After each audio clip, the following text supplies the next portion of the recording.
Uh, yeah.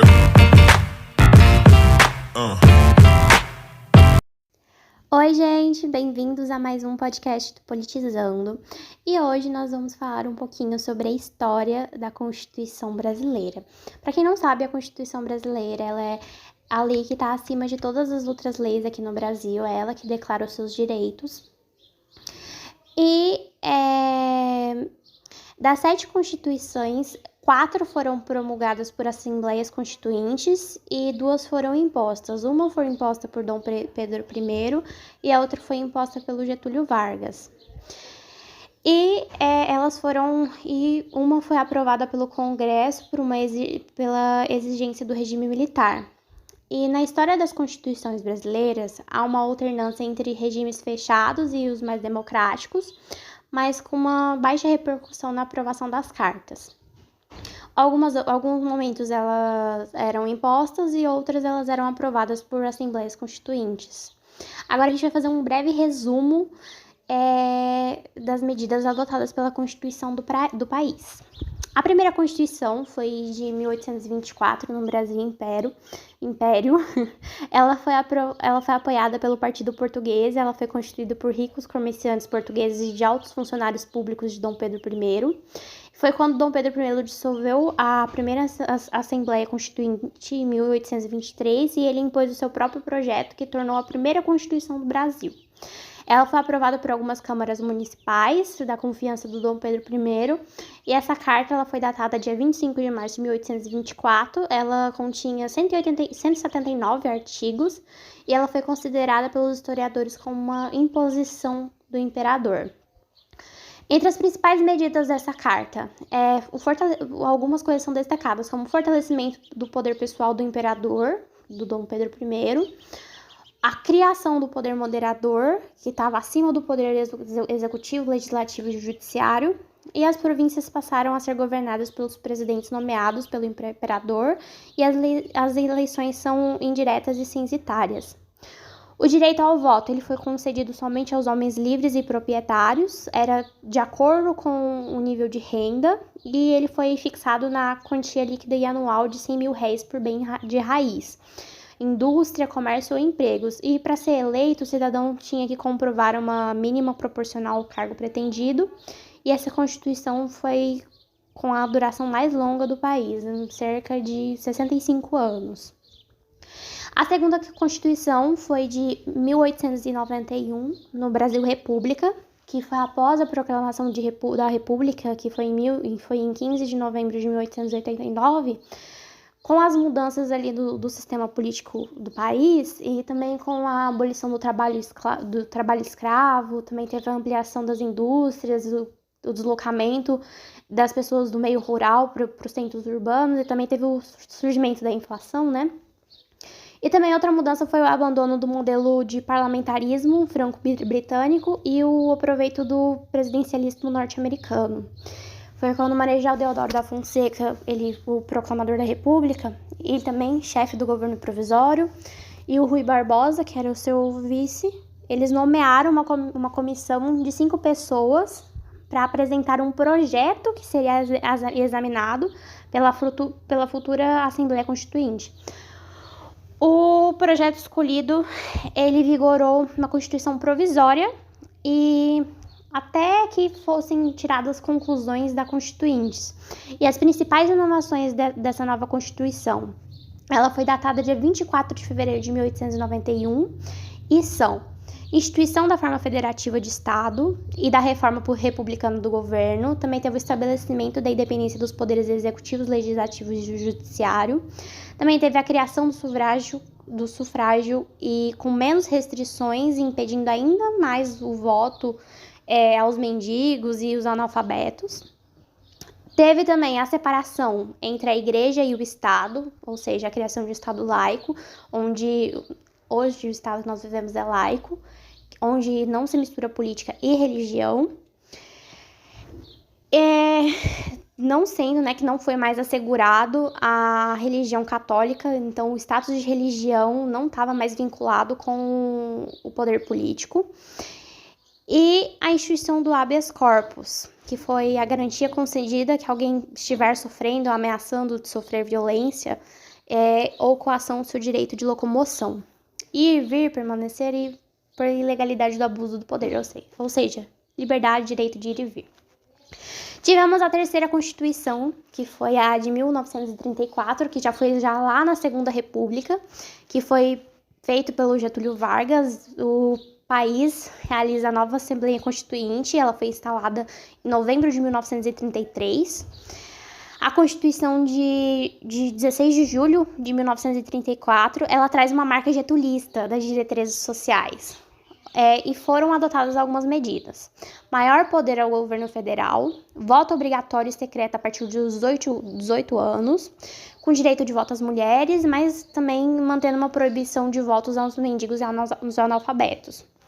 Também teve a criação da Justiça Eleitoral e da Justiça do Trabalho, a criação de novas leis trabalhistas. Aí foi ali criado os direitos trabalhistas. E também o que incluía uma jornada de trabalho de 8 horas diárias, repouso semanal e férias remuneradas. E também um mandado de segurança e ação popular. Essa Constituição, ela sofreu 3 emendas, que foi uma em dezembro de 1935, que foi destinada a reforçar a segurança do Estado, as atribuições dos poderes executivos. E segundo lá o texto, um movimento subversivo das instituições políticas e sociais.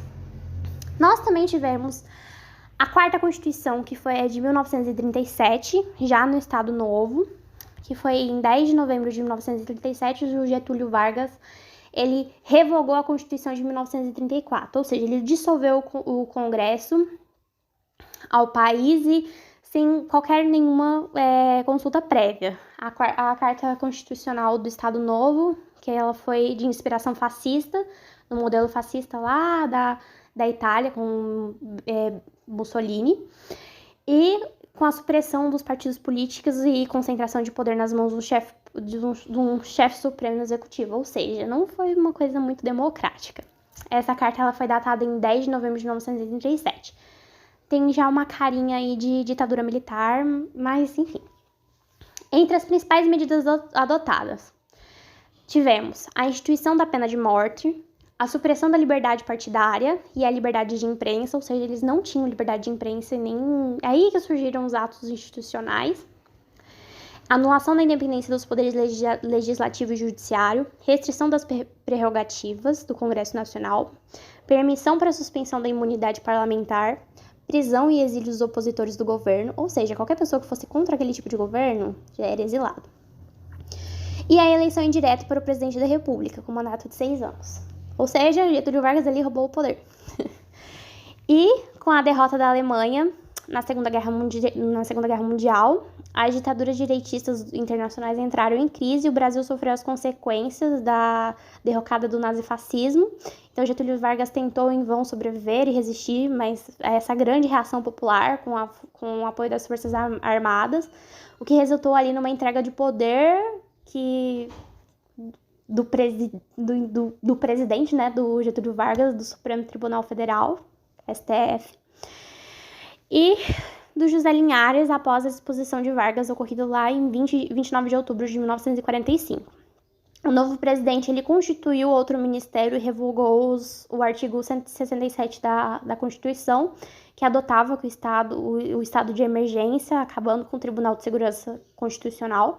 E ali no fim de 1945, as eleições realizadas para a nova presidência da República deram vitória ao general Eurico Gaspar Dutra, que foi empossado em 31 de outubro de 1946. Ele governou ali o país por decretos-leis enquanto preparava-se uma nova Constituição. Foi um governo provisório. Nós temos a quinta Constituição, que foi a Constituição de 1946.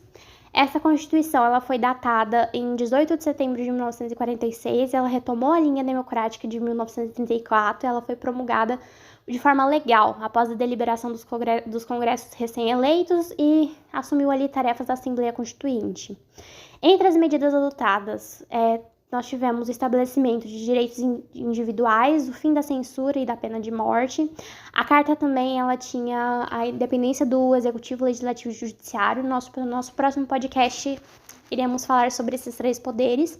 E ela também restabeleceu o equilíbrio entre os poderes. Deu autonomia aos estados e municípios. E uma outra medida também foi que a instituição de eleição direta para o presidente da República e com mandato de 5 anos. Então, agora nós temos presidentes eleitos democraticamente com mandato ali de 5 anos. As demais normas estabelecidas por esta Constituição. A incorporação, algumas foram: a incorporação da Justiça do Trabalho e do Tribunal Federal de Recursos do Poder Judiciário, pluralidade partidária, direito de greve e livre associação sindical, e também foi o condicionamento do uso da propriedade ao bem-estar social. Possibilitou ali a desapropriação do interesse social. Entre essas emendas promulgadas, uma destacada foi a Carta de 1946, que foi o chamado Adicional de 2 de setembro de 1961. Ele instituiu um regime parlamentarista e essa emenda ela foi motivada por uma crise político-militar, que foi após a renúncia do Jânio Quadros, que era então o presidente do país. E caso essa emenda ela previa uma consulta popular posterior por meio do plebiscito, que foi realizado ali em janeiro de 1963. Foi então que o país retomou o regime presidencialista, que era uma forma democrática, em que o presidente ali era eleito, e aí que nós tivemos a restauração dos poderes tradicionais conferidos ao presidente da República. Tivemos a 6ª Constituição de 1967, que foi ali durante o regime militar. O contexto predominante nessa época era o autoritarismo e uma política chamada de segurança nacional, né, entre muitas aspas, para combater os inimigos internos do regime. O pano de fundo era que precisava combater o comunismo. E eles eram rotulados como subversivos. Aí teve um instalado em 1964, que foi o regime militar. Ele conservou o Congresso Nacional, mas ele dominava e controlava o Legislativo. Foi aí que o Executivo encaminhou ao Congresso uma proposta de Constituição que foi aprovada pelos parlamentares e foi promulgada no dia 24 de janeiro de 1967. Só que mais sintética do que a sua antecessora, essa Constituição ela manteve uma federação com a expansão de uma união e ela adotou uma eleição indireta para o presidente da República, por meio de um colégio eleitoral formado por integrantes ali do Congresso e delegados indicados para assembleias legislativas. Aí que o Poder Judiciário também sofreu algumas mudanças e foi suspendido a garantia dos magistrados. E nessa Constituição ela foi emendada por sucessivas expedições de atos institucionais. Aí nós temos os atos institucionais AI-5, que é o fim da liberdade de imprensa, enfim. E eles serviram de mecanismos para legitimação e legalização de ações políticas dos militares. Aí eles deram poderes extraconstitucionais e de 1964 a 1969 foram decretados 17 atos institucionais. Eles foram regulamentados por 104 atos complementares. Gente, a ditadura militar foi basicamente o poder na mão dos militares.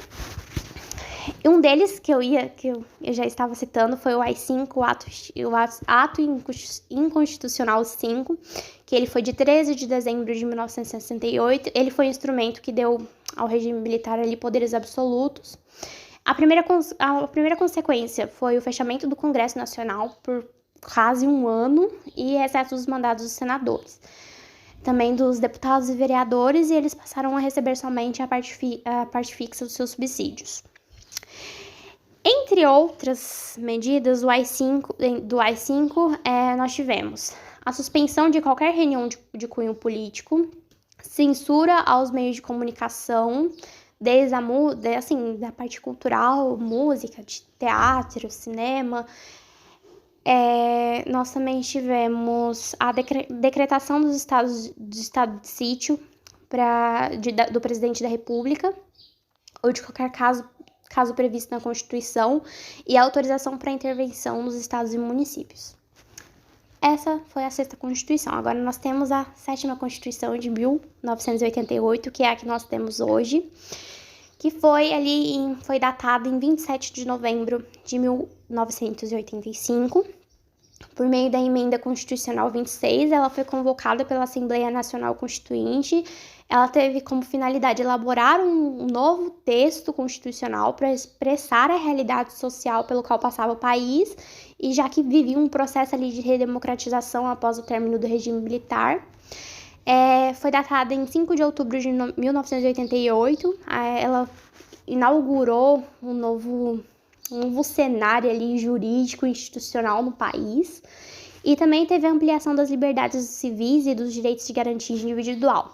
Essa nova carta ela também consagrou cláusulas formadoras com o objetivo de alterar as relações econômicas e políticas sociais. Ela também concedeu direito ao voto aos analfabetos e aos jovens de 16 a 17 anos.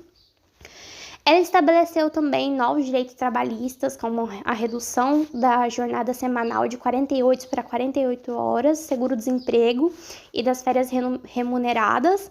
Também foram acrescidas de 1/3 do salário. Outras coisas também da Constituição de 88. Nós tivemos a instituição de eleições majoritárias em 2 turnos, direito à greve e liberdade sindical, aumento da licença maternidade de 3 a 4 meses, licença paternidade de 5 dias, a criação do Superior Tribunal de Justiça, STJ, e em substituição do Tribunal Federal de Recursos, criação dos mandatos de injunção, também da segurança coletiva e um restabelecimento do habeas corpus. Também foi criada um instrumento que garante o direito de informação relativa para as pessoas interessadas e também mantidas ali em registro de entidades governamentais ou de banco de dados particulares que tenham algum caráter público.